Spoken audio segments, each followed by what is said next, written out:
Quiero ofrecerles en este día una microclase relacionada con los modelos didácticos para la América Latina. Estos modelos didácticos para la América Latina obedecen a un catálogo de modelos didácticos de Göttingen como parte de una investigación desarrollada en el Instituto para la Didáctica de la Universidad de Alemania, que los vamos a ver a continuación.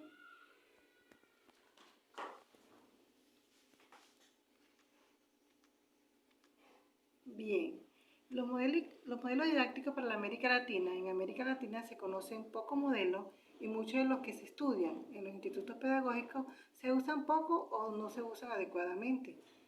De ahí el interés de presentar el catálogo donde se describen los mejores métodos de enseñanza y aprendizaje. ¿Qué objetivos tienen estos modelos didácticos? Tienen un objetivo porque ofrecen un amplio panorama desde el cual se pueden seleccionar modelos adecuados tanto al tipo y estilo de aprendizaje como a los intereses de los estudiantes y su contexto. Existen unas características que definen muy bien cuáles son esos modelos didácticos. Entre ellas puedo mencionar: coloca a disposición de los docentes una sistematización de los diversos tipos de didácticas de modo tal que enriquezcan las competencias profesionales de quienes las utilizan y generen a su vez un cambio en el proceso del aprendizaje del aula. También podemos observar que permiten que los profesores, cada vez que generen un proceso de aprendizaje, seleccionen modelos adecuados, tanto al tipo y estilo de aprendizaje como a los intereses de los estudiantes y al contexto en el que se debe aprender. También podemos observar que existen otras características que definen lo que son estos modelos didácticos.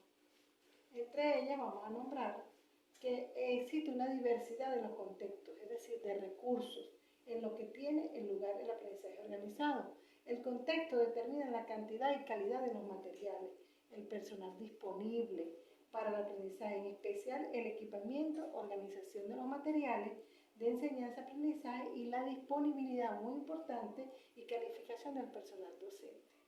También podemos observar que existe en este modelo, surge la diferencia de las motivaciones e intereses para aprender, es decir, las personas suelen tener una gran variedad de motivos para realizar una actividad de aprendizaje. Desean desarrollar nuevas competencias, mejorar las existentes, tener mayor competencia que otros o superar antiguos rendimientos. A veces desean adaptarse al nivel de algunas personas o grupos.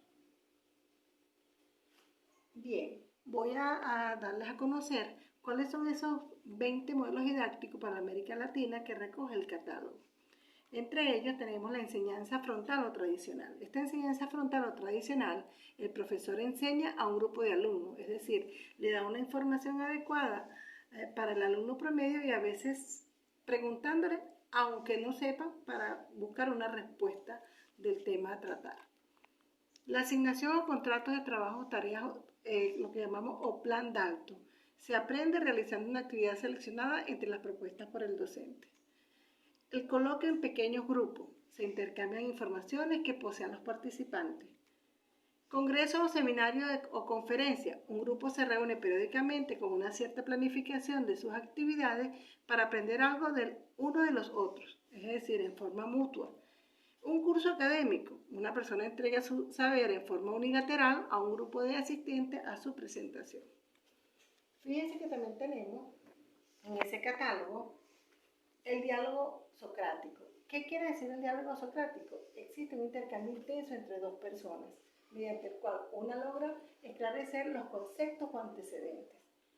Tenemos la disputa o confrontación al debate, son dos posiciones diferentes respecto de un tema dado, es decir, para confrontar. Tenemos la educación o monitoreo tutorial, muy aplicada en estos tiempos de cuarentena, por la pandemia mundial, que se aplica que los estudiantes más avanzados ayuden en forma sistemática a los más atrasados, resolver problemas específicos de aprendizaje. Es un tutorial y lo hacen a través de los dispositivos móviles, puede ser a través de su ordenador. Las exhibiciones educativas, se aprende lo que es posible observar durante el recorrido y oír dispositivos de guía ya previamente entrenados. Exploración de campo, los que aprenden van a una institución, a un lugar para aprender, observando el ambiente mismo, es decir, aprender de la realidad. Claro, a nivel mundial es un elemento, es un modelo que no está muy aceptado por la situación que vivimos. El gabinete de aprendizaje se participa en procesos de producción reales, pero que utilizan los elementos más básicos. Seguidamente podemos mencionar la instrucción a distancia, que es el contacto entre el que enseña y el que aprende. Se realiza mediante mensajes transmitidos por diversos medios a través pero tiene algo importante que son los desfases en el tiempo. ¿Okay? La instrucción programada, que se aprenden ciertos conocimientos previamente definidos de acuerdo a secuencias de aprendizaje preestablecidos y con evaluaciones para reciclar. Lugar individual de aprendizaje, se usa un conjunto de materiales disponibles, textos audiovisuales pertinentes, para aprender usando estrategias que selecciona el que aprende en este salón pedagógico.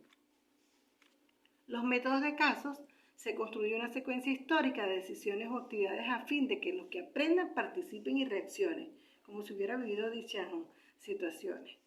La práctica especializada, que se aprende junto a un maestro que domine el arte en un nivel más alto, tal como ocurre en un artesano, un médico, cualquier otro que tenga una labor, un aprendizaje en alguna área específica, zapatero, y enseñan porque tienen ellos el conocimiento previo. Fíjense que tenemos también el proyecto educativo, muy utilizado en las aulas de clase, muy utilizado a nivel de la educación media, a nivel de Venezuela y a nivel primaria. Se lleva a cabo un proyecto de desarrollo social para que los participantes aprendan en una situación real, pero que tiene elementos que permiten un aprendizaje sistemático de ciertos saberes o competencias. La red de educación mutua, las personas que trabajan en el mismo problema, se comunican por escrito los avances, se comprometen a cumplir de ciertas normas, por ejemplo, realizar aplicaciones, comunicar los resultados obtenidos, tales como las redes de usuarios en software de cierto tipo de computador o los que preparan ítems para pruebas de rendimientos. La simulación, la realidad, se reemplaza por una versión simplificada, ejemplo, modelos a escala física, respuestas a decisiones de participantes, que calcula un computador representación de un actor de la docencia, ejemplo de un paciente que es un estudiante de medicina, diagnostica una enfermedad, puede utilizarse mucho en ese aspecto. El taller educativo, que es el conjunto de personas que tienen ciertas habilidades, generan ciertos productos y mejoran sus capacidades o habilidades, por ejemplo, talleres de escritores, danza, al dedicarse a esta actividad en forma exclusiva durante un periodo determinado. Fíjense que esos son los 20 modelos didácticos para la América Latina creados en esa universidad de Alemania. Algo importante que quiero compartir con ustedes es que la educación no es una preparación para la vida. La educación es la vida en sí misma. John Dewey. Gracias por su atención.